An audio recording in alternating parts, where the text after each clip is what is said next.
جب آپ اللہ کا ذکر کر رہے ہوتے ہیں نا، جس طرح آپ کے وجود کی غذا ہے روٹی، کھانا، پانی، ہوا،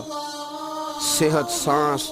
یہ آپ کے وجود کو زندہ رکھتی ہے، تو ایک روح کی غذا ہے۔ روح کی غذا ہے رب کریم کا ذکر، اللہ کی یاد۔ ہمارے ہاں زیادہ تر یہ ہوتا ہے کہ اللہ کا ذکر تو کیا جاتا ہے تو اس طرح کیا جاتا ہے جیسے طوطے نے کوئی لفظ رٹ لیے ہیں تو اب وہ بیان کر رہے ہیں۔ ہمارے صوفیاء نے، بزرگوں نے لکھا ہے کہ وہ جو کہا گیا کہ الا بذکر اللہ تطمئن القلوب، یاد رکھو اللہ کے ذکر میں دلوں کا چین ہے، تو بعض لوگ کہتے ہیں میں تو بڑی تسبیح پڑھتا ہوں پھر بھی بے سکون رہتا ہوں۔